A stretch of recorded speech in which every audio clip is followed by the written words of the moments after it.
llama San Juan Sur. El pueblo que sigue pertenece a Desamparados, es puro límite. Y nací en medio de una familia de campo, entre cafetales. Mis papás tenían una casa muy sencilla, pero muy bonita. Y hay escenarios que uno no puede olvidar. Teníamos una cocina de leña. Y esa cocina de leña para mí tiene un significado muy importante, porque alrededor de esa cocina se dieron eventos muy importantes. Mi mamá ponía una silla al lado de la cocina, y yo recuerdo que después de que terminábamos de comer en las noches, siempre cenábamos como a las 5 de la tarde, entonces ya a las 6 ella se sentaba ahí, y ese lugar estaba caliente, muy rico. Entonces yo amaba esos momentos en que me iba y me sentaba en los regazos de ella y me recostaba en el pecho, y ella comenzaba a chinearme un buen rato. Eso pasó desde que estaba muy pequeño, prácticamente hasta mi adolescencia. Yo hice eso todos los días. Y recuerdo que teníamos en la casa otro lugar que era muy importante. La nueva generación no conoce estos nombres, van a ser nombres raros, pero es parte de lo que existía en nuestro tiempo. Teníamos un trinchante. Qué bueno. Todos los que dijeron sí, andamos parecidos, ¿verdad? En edad. Y en ese trinchante mi mamá guardaba unas vajillas muy lindas y unos juegos de vasos preciosos también. Y en las gavetas tenía juegos de tenedores y cubiertos y todo eso. Pero regularmente en la vida cotidiana nosotros comíamos en platos golpeados por la vida. Sí, esos platos de loza que se habían caído tantas veces y estaban, decíamos nosotros, escarapelados. Esa palabra es nueva para ustedes también. Y ahí comíamos nosotros, tomábamos el fresco en unos jarros también del mismo material. Pero habían eventos en el año que eran importantes, cuando mi mamá daba la orden y decía: saquen la vajilla del trinchante y lávenla, vamos a prepararla, porque hoy vienen visitas. Y entonces yo recuerdo que salíamos con mis hermanos a sacar platos y a lavar y a secar, y sacábamos los cubiertos, y era una emoción increíble, porque muy pocas veces usábamos esa vajilla. Y entonces yo le preguntaba a mi mamá: pero ¿por qué nosotros no comemos en esa vajilla todos los días? Y ella siempre me decía: es que esa vajilla es para momentos especiales. Nunca pude entender eso, porque yo pensaba que yo era especial y merecía comer todos los días en la vajilla. Pero lo cierto es que la vajilla era para las visitas. La otra cosa que ocurría es que el día anterior a que vinieran las visitas, mi mamá hacía una limpieza profunda en la casa. Entonces sacaba un implemento también para los que son de mi generación, que se llamaba una pipa.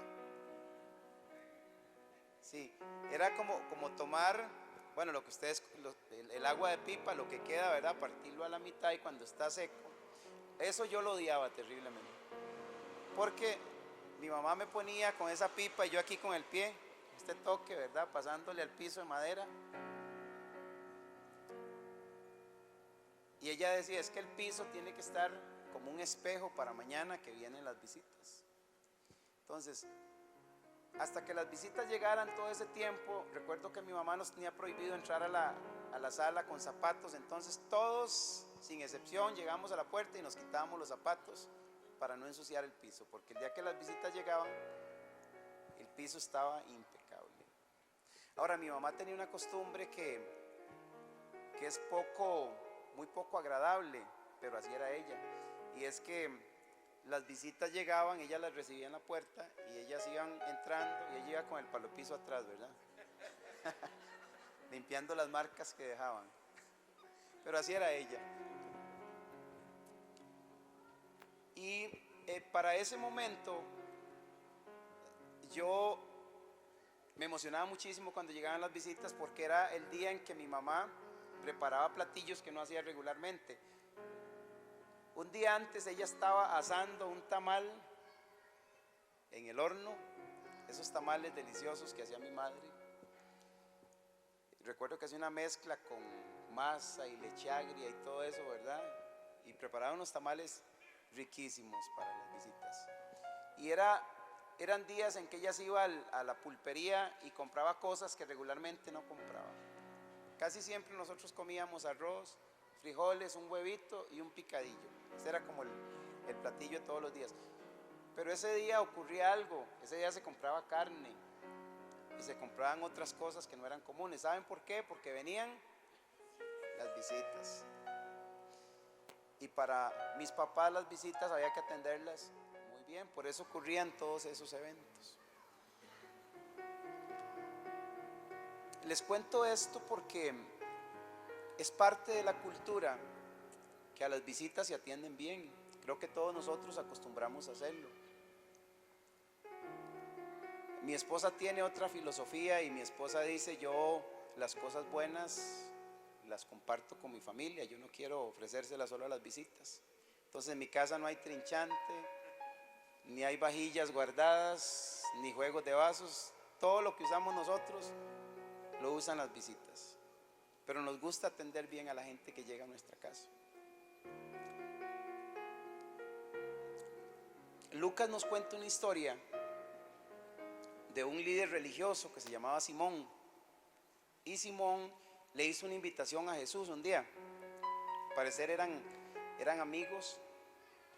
Y un día conversando con Jesús le dice: ¿por qué no venís a cenar a mi casa un día de estos? Qué humildad la de Jesús. Le dice: claro, yo voy. El asunto es que voy con toda mi prole, ¿verdad? Son 12 hombres que van conmigo. Y Simón le dice: está bien, no hay problema. Lucas capítulo 7, ahí está la historia.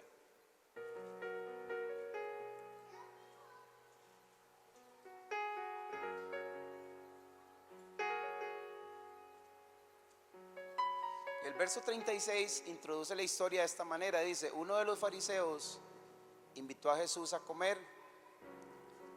Así que fue Jesús a la casa del fariseo y se sentó a la mesa. Quiero introducir esa historia que está ahí, que usted la puede leer. Yo se las quiero contar, confían en mí, se las voy a contar como está ahí en el texto bíblico. Dicen los historiadores que los judíos tenían algo que ellos llamaban normas de cortesía, que eran prácticas que se utilizaban para cualquier visita que llegara a una casa. Habían 3 prácticas de ellos, las 3 normas de cortesía. La primera es que cuando la visita llegaba, había un sirviente en la puerta con una vasija con agua, con una toalla aquí en el hombro y con un poco de aceite. Entonces recibía la visita, lo sentaba ahí a la puerta en una silla, doblaba su rodilla, tomaba los pies de la visita, lo metía en la vasija y comenzaba a masajear sus pies y a quitar el polvo que traían. Tenía 2 objetivos. El primero era quitar ese polvo que se había pegado, ¿verdad?, del camino por donde había pasado el forastero. Y lo segundo era darle un poco de descanso a esos pies, por eso los masajes. Los sacaba, pues, cogía su toalla, limpiaba los pies y les pasaba un poco de aceite, ¿verdad? Y volvía a poner las sandalias y se retiraba. Eso pasaba con cualquier visita que llegara a una casa judía. Cuando el esclavo terminaba de hacer eso, el anfitrión de la casa se acercaba a la visita y hacía esto. Este es un beso de bienvenida. Usted es importante para nosotros. Y en esa actitud lo tomaba y lo llevaba y lo acompañaba a la mesa.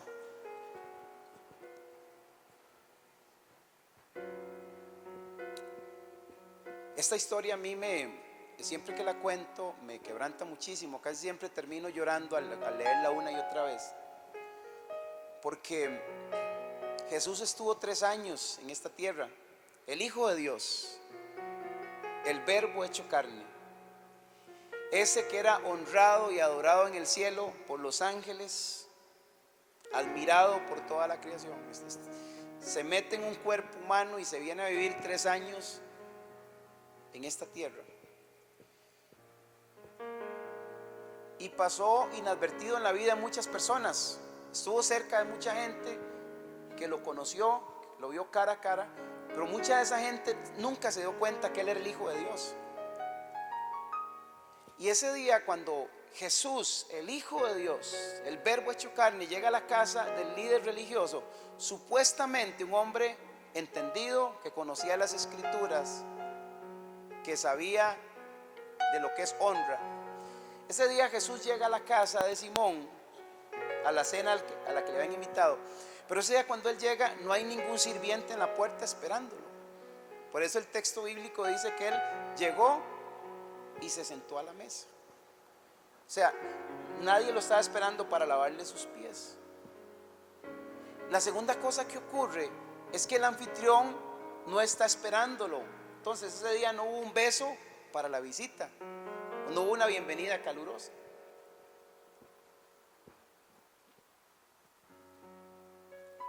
La otra norma de cortesía es que el anfitrión tomaba un poco de aceite y después de darle un beso en la frente, ungía su cabeza con aceite para refrescar un poco al forastero.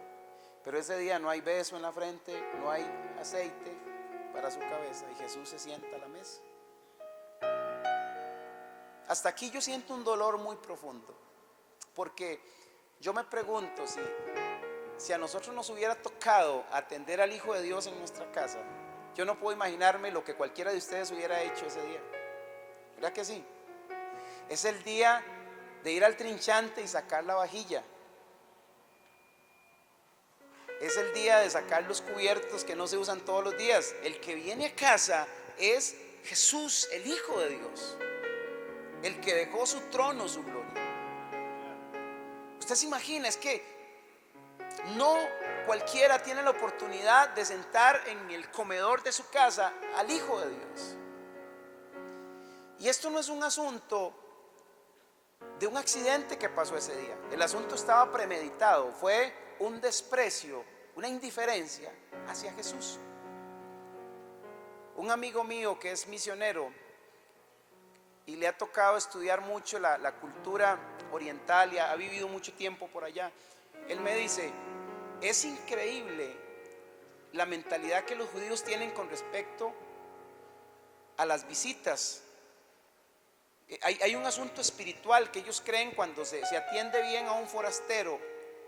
Hay un asunto de bendición que ellos entienden. Entonces, para ellos, atender a alguien que lo requiere es una oportunidad para provocar un milagro de bendición a favor de ellos.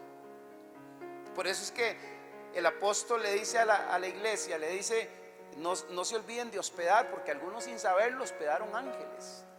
Entonces hay un asunto ya cultural, ellos son así. Y mi amigo me contaba,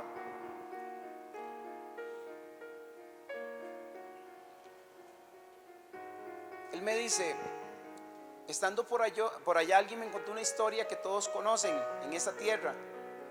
Es una historia que es tradicional en medio de los judíos. Y él me dice, la historia cuenta que una familia muy, muy pobre comenzó a criar una gallinita, comenzó a criarla, y el papá, cuando los hijos le preguntan por ese animalito que están criando, ¿para qué es?, el papá les dice: va a llegar un día en que esta gallinita va a estar grande, va a estar gorda, y cuando esté en ese punto nosotros la vamos a matar y la vamos a comer juntos en familia. Usted sabe lo que un niño piensa cuando le dicen eso. El niño comienza a soñar con ese día. No siempre se comía gallina. Yo recuerdo que cuando mi hija menor estaba pequeña, y nosotros le hablábamos, por ejemplo, a principio de año de que en diciembre le íbamos a comprar algo, teníamos que aguantarla todo el año preguntando, ya es diciembre, ¿cuándo es 24? Era un asunto de todos los días. Después de algunos años nos cansamos y no volvimos a avisarle nada porque era increíble la insistencia. O cuando salíamos a un viaje, ella preguntaba todo el camino, cada 5 minutos, ¿cuánto falta para llegar? ¿Qué hora es? Es parte de la forma de ser de ella. Y estos niños comienzan a preguntarle a su papá todos los días si ya la gallina está lista, cuándo la van a comer.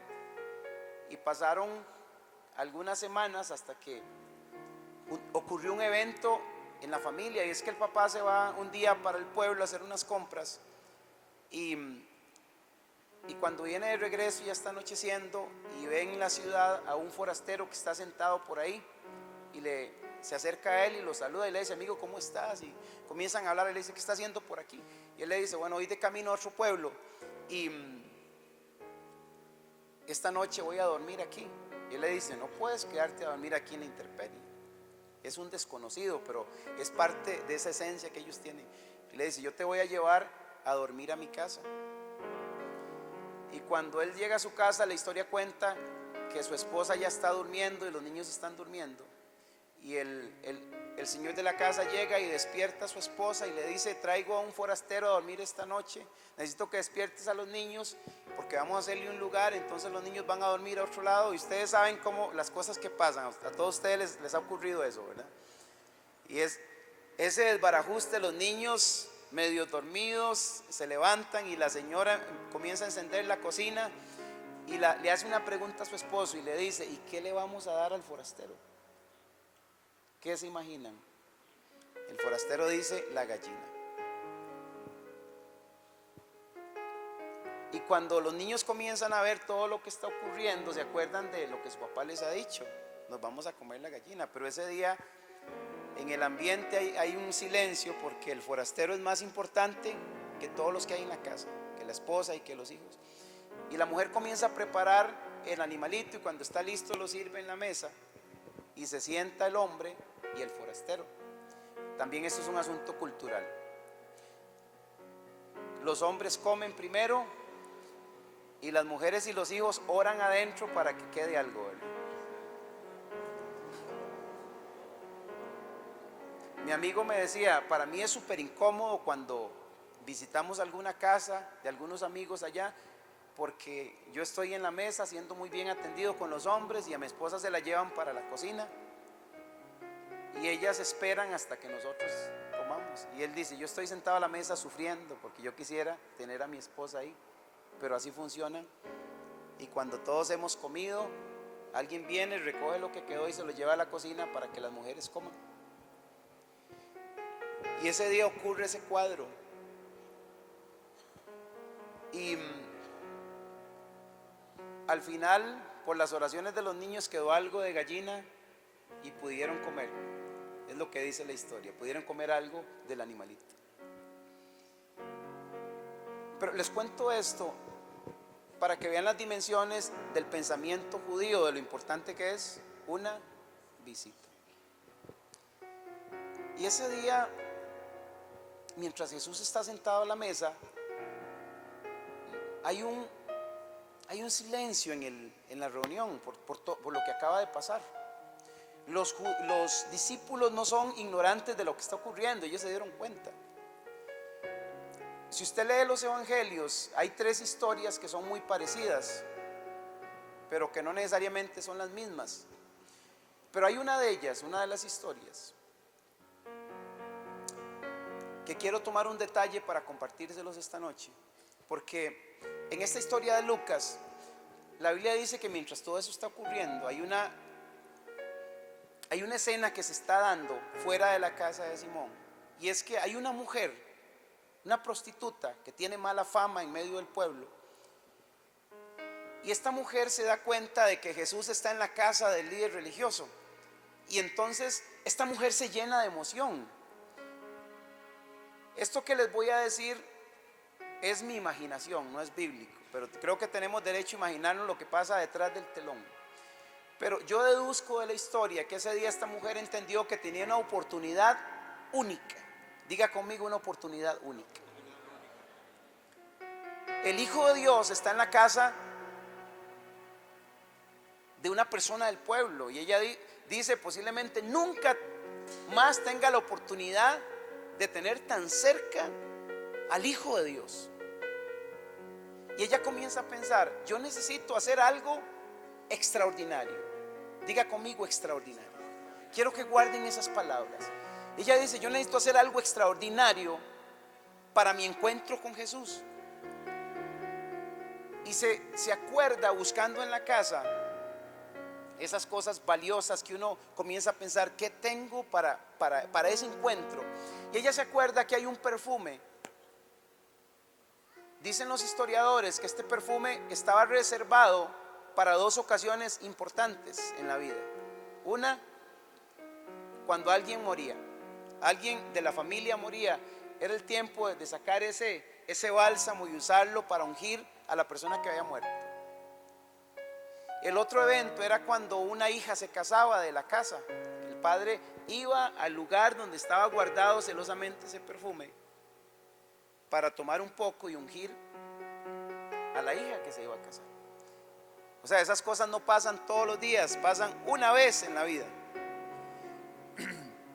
Dicen los historiadores que era un perfume tan caro porque se extraía de una hierba que solo había en la India, en lugares muy altos, muy montañosos, donde se podía encontrar esta planta. Entonces era demasiado cara. Inclusive el frasco tenía un costo muy alto, al extremo de que un obrero tenía que trabajar un año y ahorrar todo su salario para poder comprar uno de esos. Si usted le hace números, usted se daría cuenta del valor que tenía ese perfume. Imagínese el salario de un año de un obrero. Un perfume muy fino. Yo no sé a cuánto les gustan los buenos perfumes. Yo tengo problema con eso. Yo puedo usar un perfume de 5,000 colones o uno de 50,000 y es igual para mí. De hecho, los que tengo caros es porque alguien me los regaló. Pero hay algunas personas que son muy finas para los perfumes. Mi esposa es así. Mi esposa no usa perfumes baratos. Entonces cada vez que hay que regalarle hay que ahorrar con tiempo.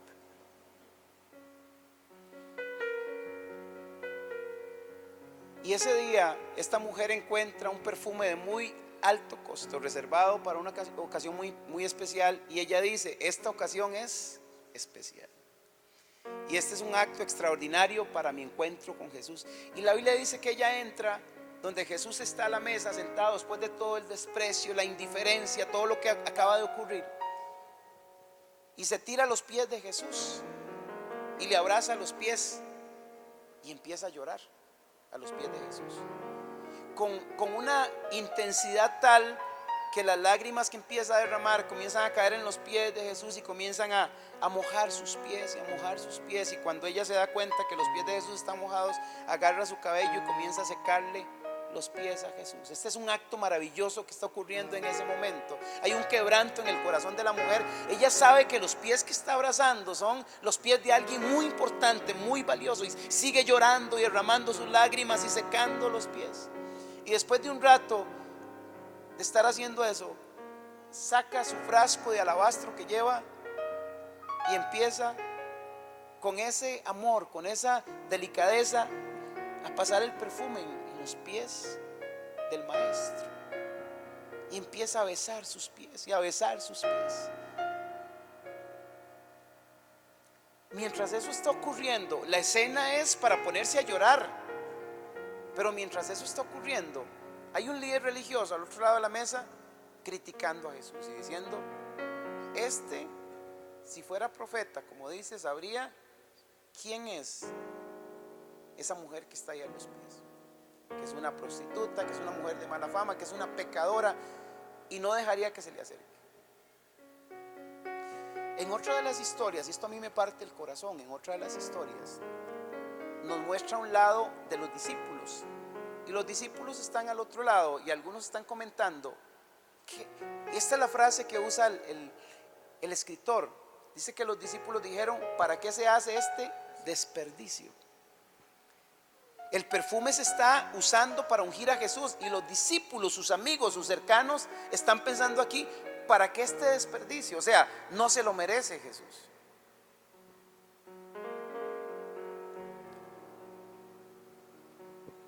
¿Sí? Y Jesús, mientras esto está ocurriendo, como él sabía lo que está pensando el líder religioso, se vuelve a Simón y le hace una pregunta. Pero para hacerle la pregunta, él le cuenta una historia y le dice a Simón: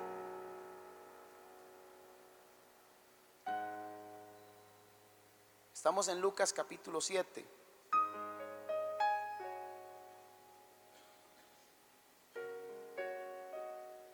Le dice en el verso 40, le dice: Simón, tengo algo que decirte. Simón responde: adelante, maestro. Entonces Jesús le cuenta la siguiente historia: un hombre prestó dinero a dos personas, 500 piezas de plata a una y 50 piezas de plata a la otra. Sin embargo, ninguna de las dos pudo devolver el dinero.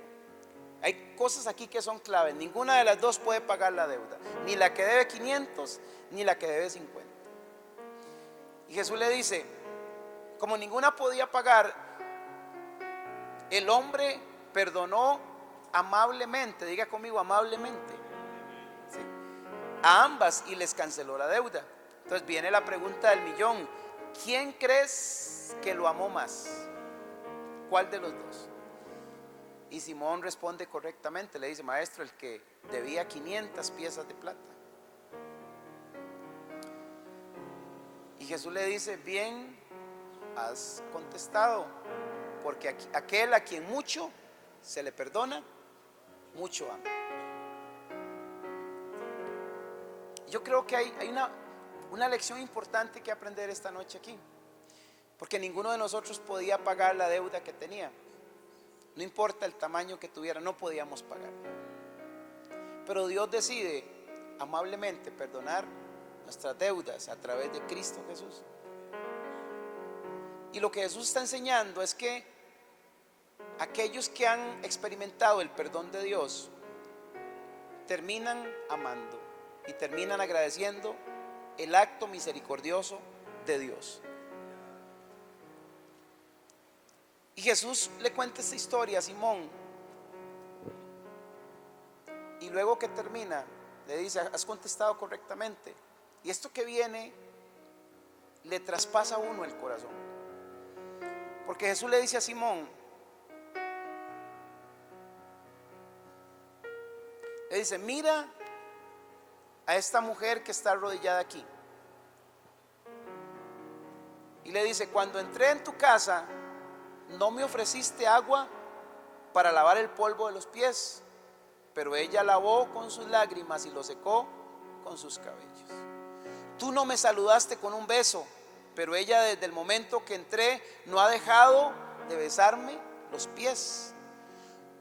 Tú no tuviste la cortesía de ungir mi cabeza con aceite de oliva, pero ella ha ungido mis pies con un perfume exquisito, dice la Nueva Versión Internacional. Te digo que sus pecados, que son muchos, han sido perdonados, porque ella me demostró tanto amor. Pero una persona a quien se le perdona poco, demuestra poco amor.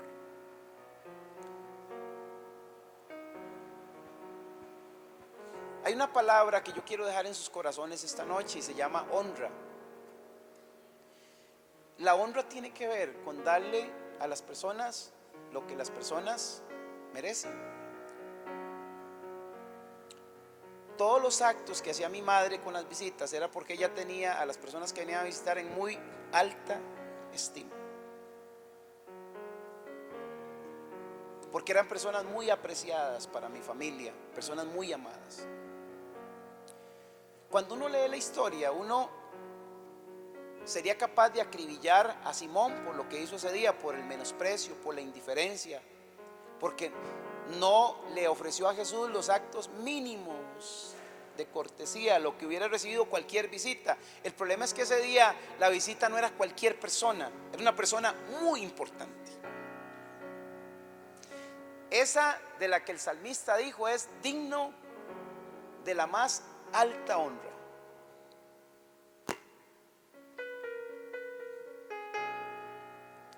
Por eso es que el centurión le dice a Jesús, cuando Jesús le ofrece ir a la casa, le dice: no, maestro, yo no soy digno de que entres en mi casa. Es una persona que sabía a quién tenía al frente.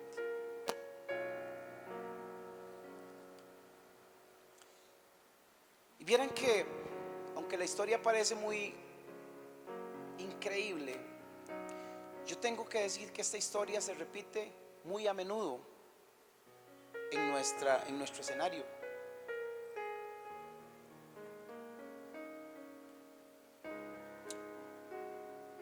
Se repite a menudo con la presencia de Dios en medio del escenario en el que nos desarrollamos nosotros constantemente. Yo recuerdo que hace unos 9 años atrás nosotros iniciamos una experiencia por un llamado que Dios nos hizo, y comenzamos a tener un tiempo que se ha mantenido durante estos 9 años, que llamamos noches de adoración, y nos hemos reunido semana tras semana, y comenzamos con una expectativa como un niño inocente que se cree todo lo que le dice.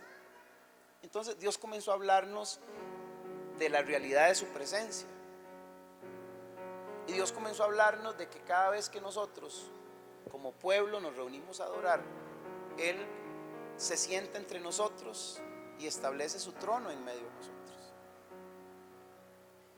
Entonces hay una escena que empezamos a ver siempre, cada vez que nos íbamos a reunir, nos imaginábamos en esa escena de que Dios estaba esperando el momento que nosotros llegáramos para hacer esto. Él está en su trono, está siendo adorado por ángeles, por querubines, por serafines. Tiene el escenario perfecto en el cielo. Pero esa era la idea de niños que nosotros teníamos. Y entonces empezamos a ver a Dios semana tras semana hacer esto, levantarse de su trono en el cielo, coger su trono y venirse a un lugar sencillo en Aserrí, un lugar pequeño, y establecerse en medio de nosotros, sentarse en ese lugar para recibir nuestra adoración. Entonces esa escena nos quebrantaba una y otra vez y nos motivaba a tener una expectativa y una pasión por hacer algo que sorprendiera a Dios. Y a veces eso suena hasta herético pensarlo, ¿cómo yo puedo sorprender a Dios si Él lo conoce todo? Pero en algún momento entendimos que Dios es como esos papás que, aunque ya saben las cosas, adquieren una actitud para dejarse sorprender por sus hijos. Imagino que ustedes conocen esta escena. Y los hijos llegan y te piden plata, pero tú sabes que la plata que te pidieron ese día la van a usar para comprar un regalo para tu cumpleaños. Y uno está aquí adentro riéndose, ¿verdad? Y uno diciendo, qué vacilón, ¿verdad? Es mi plata. Sí, pero hay una ilusión al otro lado, aquí en los niños, de regalarle algo a uno el día del cumpleaños. Y el asunto para ellos es: yo quiero darle una sorpresa a mi papá. Y entonces la mamá le dice al hijo: no le diga nada a su papá, eso es una sorpresa. Y un día el chiquillo está ahí jugando con el papá y no aguanta y le cuenta al papá. Se le sale, le cuenta una parte, ¿verdad? Y el papá sonríe a este lado y el papá dice: yo me voy a preparar para la sorpresa. Para mí es una sorpresa, aunque ya yo lo sé. Y tengo que preparar todo, mi semblante, mi actitud, todo es como si yo no supiera, pero yo sé. Entonces muchas veces vimos a Dios aquí y al otro lado los niños queriendo sorprenderlo con esa actitud, con esa preparación que habíamos tenido. Entonces comenzaron a pasar cosas raras que no estábamos acostumbrados a vivir. Empezó a llegar gente con cosas como estas, ¿sí? Empezaron a llegar al altar porque Dios había venido ese día, había dejado su trono, se había sentado entre nosotros y hay que sorprenderlo. Pero hoy no lo voy a sorprender con lo que hacemos siempre, con las canciones y todo eso. No, yo quiero hacer algo diferente. Es la actitud de la mujer que está pensando: ¿qué hago para honrar al Hijo de Dios? Entonces esto comenzó a darse, personas trayéndole flores a Dios. Y gente que llegaba con pan, un pan delicioso, el pan preferido de ellos, se lo compraban y se lo traían a Dios al altar. Y algunos llegaban con cartas que habían escrito, se sentaban a escribir cartas y llegaban al altar con cartas. Y otros llegaban con chocolates y fueron ofrendas. Yo recuerdo que mi esposa y yo llegamos a tener cajas repletas de peluches y cartas y bueno, cosas impresionantes, ustedes no pueden imaginarse. Y muchos podrían decir: pero Dios, una flor, ¿qué hace Dios con una flor? ¿Saben que eso es fe? Un amigo mío me contó que estuvo en un país musulmán y él me decía: pastor, me impresionó.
Posiblemente la necesita para recordarle a alguien que la ama con un amor tan perfecto.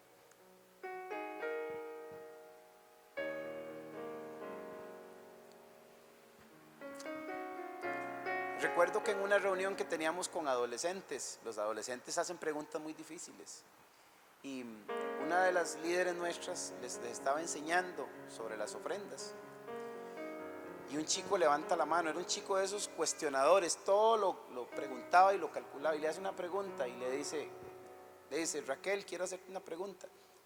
¿Qué hace Dios con el dinero que nosotros traemos? Y tenía una mala intención, ¿verdad? Y vieran que me sorprendió Raquel, que yo dije: qué dicha que no me hizo la pregunta a mí.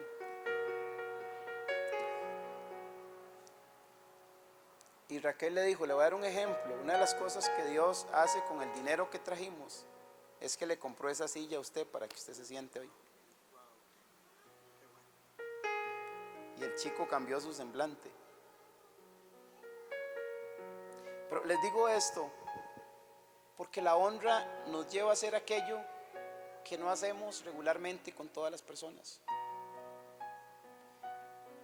Y esta noche yo tengo que decirles: que en nuestras reuniones no pueden darse actos de deshonra como el que Simón hizo con la presencia de Dios. Nunca olviden que cada vez que ustedes se reúnen en este lugar para adorar, Dios viene a este lugar. Y que cuando Dios viene a este lugar, lo menos que puede encontrarse aquí es con gente que le dé las mínimas normas de cortesía. Yo escucho a Dios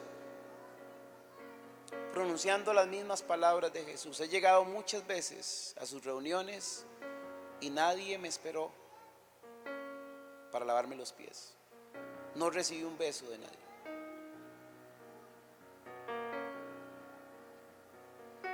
Porque muchos estaban pensando, ¿a qué hora se va esta visita?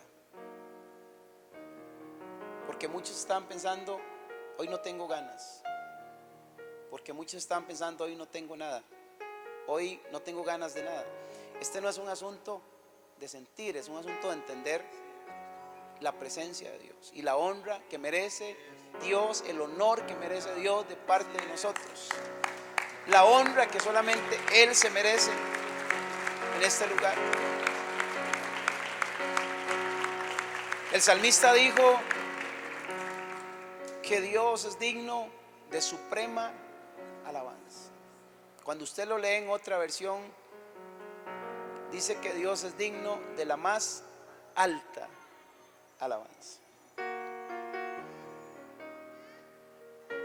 Yo siempre me hago una pregunta frente a la presencia de Dios, y la pregunta que me hago es: di todo lo que tenía, porque nunca quisiera dar menos que todo lo que tengo para dar, en mi pasión, en mi amor, en mi gratitud, en mi entrega, en mi enfoque.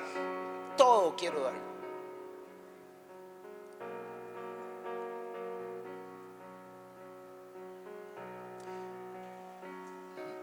Nosotros tenemos algunas cosas que practicamos que quizás pueda inspirarles a ustedes.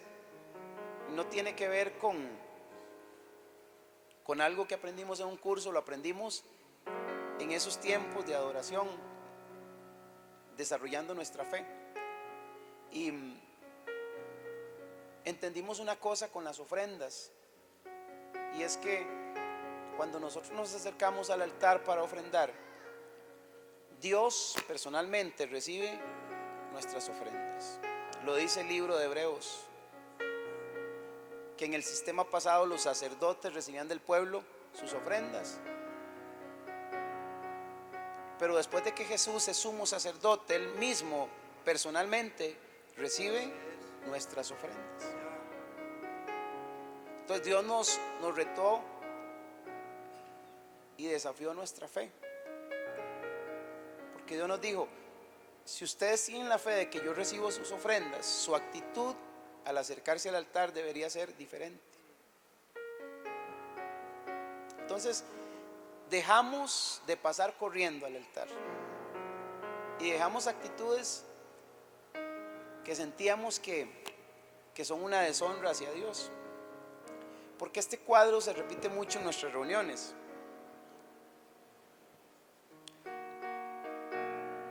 ¿Verdad? Primero, escogiendo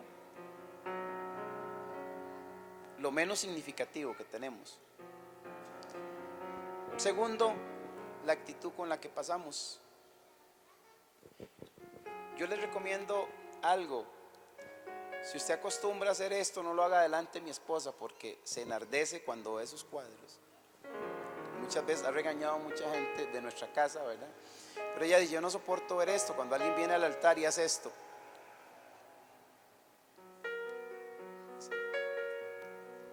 Porque yo no sé lo que usted sentiría si alguien viene con un regalo y hace eso con usted. Usted sabe cómo se entregan los regalos. Felicidades. Usted es una persona muy importante para usted. La amo muchísimo. Eso es lo mínimo que uno puede dar, pero ustedes saben todo lo que pasa después de eso, ¿verdad? Cuando la persona es importante, los abrazos y los besos y todo eso. Entonces nuestra actitud comenzó a cambiar y empezamos a tomarnos un tiempo muy importante para pasar al altar y hablar con Dios y ofrecerle lo que traemos y darle gracias. Y aprendimos una cosa estudiando el contexto bíblico de cómo ofrendaban los judíos.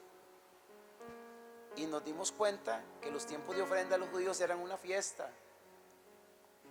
No era un momento en el altar, eran días enteros que ellos venían a ofrendar y a celebrar las cosechas del año.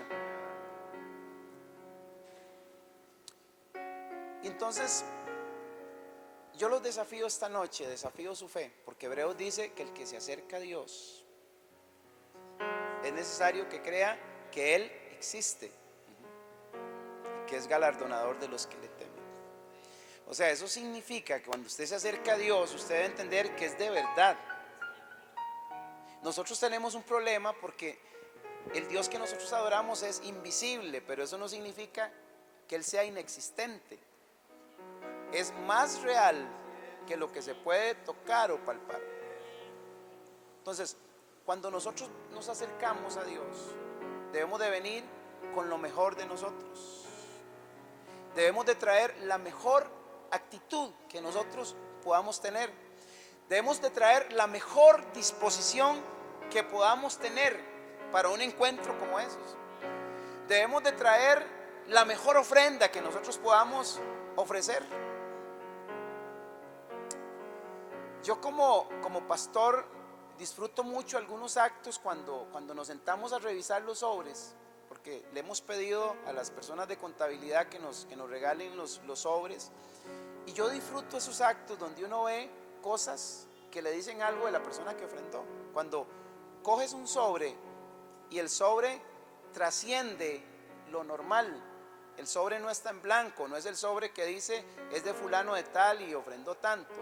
Uno se encuentra en el sobre cosas como estas, alguien que se tomó un rato para escribir en el sobre y para decirle: Dios, te amo, eres muy importante para mí, estoy muy agradecido con lo que has hecho conmigo, gracias por la provisión que le has dado a mí y a mi familia, te amo, Jesús. Y se encuentra uno sobres a los que alguien tomó su perfume preferido y le echó al sobre. Y se encuentra uno, vean lo que hacen los niños, se encuentra uno con sus stickers preferidos que los han tomado y se los han puesto al sobre. Cosas como esas. Eso se llama fe y se llama honra.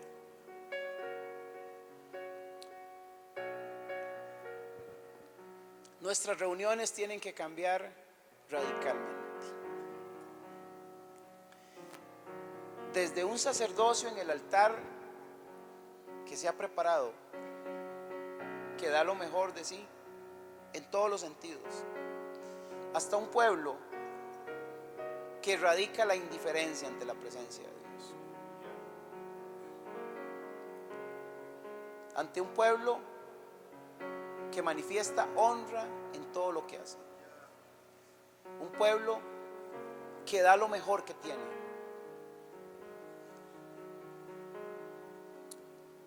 Esta noche yo quiero desafiarlos para que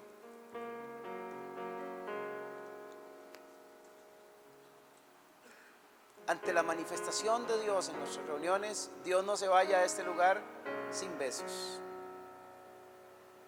Dios no se vaya a este lugar sin una honra calurosa. Y ustedes me entienden, porque aquí, cuando yo hablo de que se vaya, al final Él no se va. Pero lo digo para que capten la idea. Tengo una escena aquí grabada, porque nos imaginábamos cuando el rey va a entrar al palacio y entonces hay una alfombra roja y hay gente, están los sirvientes y soldados que están a la izquierda y a la derecha. Mientras el rey va pasando, todo el mundo lo aclama y todo el mundo le grita: ¡viva el rey! ¡Viva el rey! Y nos atrevimos a hacer loqueras como esas, como poner una alfombra roja y recibir a Jesús con aclamaciones.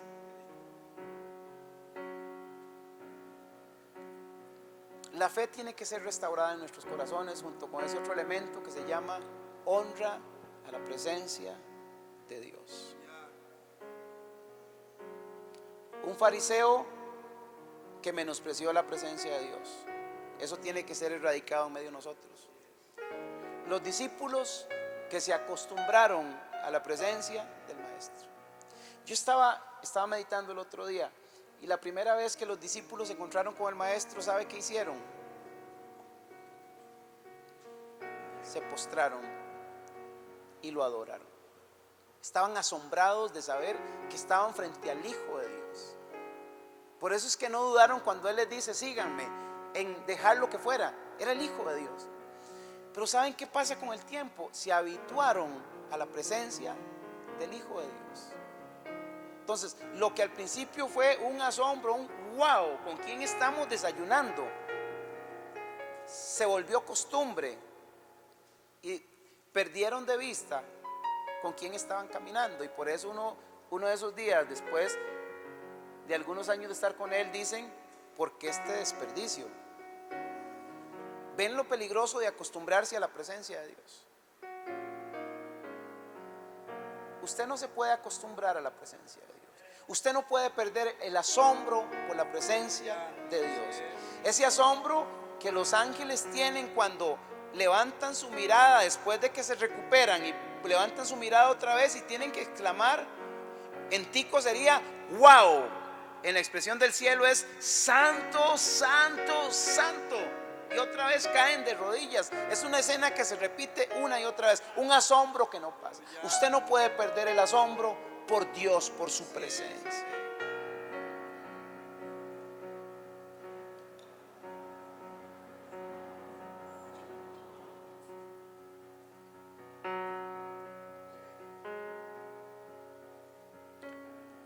Yo veo esta noche gente quebrantada, gente que está llorando porque la historia es muy impactante. La historia duele. Pero yo quiero pedirles un favor: no permitas nunca más que en nuestras reuniones vuelva a pasar eso. No permitas nunca más que en tu vida cotidiana esto vuelva a pasar. Dios tiene que ser honrado en el escenario de nuestras casas, en el escenario de nuestras reuniones públicas. Dios tiene que ser honrado en medio de nuestra vida cotidiana con todo lo que hacemos. No pierdas la honra y el asombro por Dios, por su presencia. Dale a Dios lo mejor que tengas. Yo quiero pedirles que esta noche me acompañen y hagamos juntos a Dios una oración pidiéndole perdón por nuestra indiferencia, por nuestro menosprecio a su presencia. Porque nos hemos atrevido a improvisar cuando Él merece lo mínimo. Él merece lo que hacía mi mamá: preparar un día antes todo lo que le vamos a ofrecer. Eso es lo mínimo, porque son las atenciones mínimas, la cortesía mínima que se le da a una visita. Hay algo que yo disfruto mucho. Yo creo, así me veo a mí mismo, pero yo disfruto hospedar a la gente que yo amo.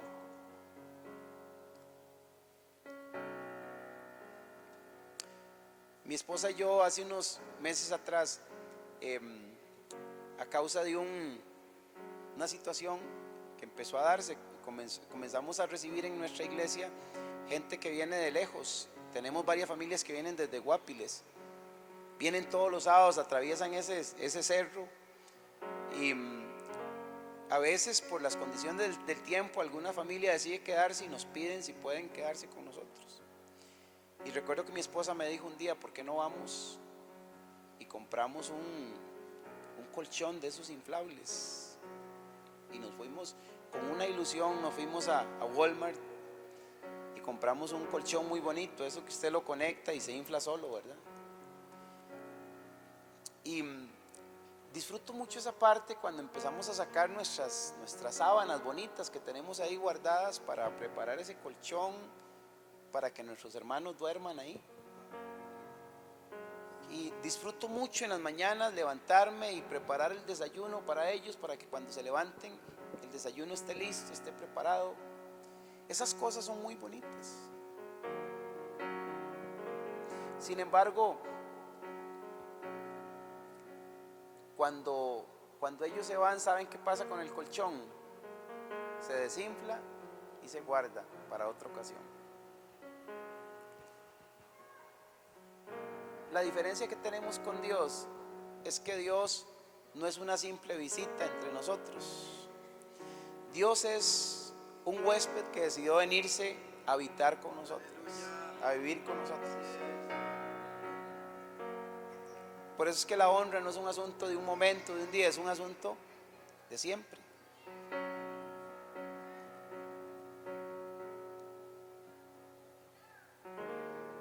Señor, esta noche te pedimos perdón. Nuestro corazón está quebrantado y está arrepentido también, Dios, porque reconocemos que hemos menospreciado tu presencia, que hemos deshonrado tu presencia, que hemos hecho actos peores de los que hizo Simón. Hemos hecho actos de menosprecio, de indiferencia, de rechazo a tu presencia, y hoy nos arrepentimos de todo corazón. Te pedimos perdón por todas las historias que se pueden contar que han ocurrido en reuniones como estas, donde tú no recibiste todo lo que mereces recibir, Señor. Perdónanos, Dios. Hoy renunciamos a la indiferencia, renunciamos, Señor, a la frialdad de nuestro corazón. Renunciamos a nuestra falta de asombro hacia tu presencia. Renunciamos a nuestra falta de honra, Dios, hacia tu persona. Te pedimos perdón, Dios, con todo nuestro corazón. Y yo quiero pedirte, Dios, esta noche que restaures la fe en nuestros corazones, la fe que tiene un niño cuando se acerca a ti, Señor. Un niño que no cuestiona, un niño que cree,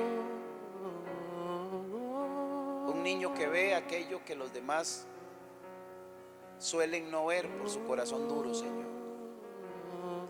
Bendigo esta casa y esta noche pido que los tiempos que vienen para esta casa manifiesten una fe profunda, un amor profundo y una gratitud de alguien que ha sido perdonado de mucho. Que la gratitud hacia tu perdón nos lleve a dar más de lo que hemos dado, Señor, hasta el día de hoy, en cuestiones de honra a tu persona,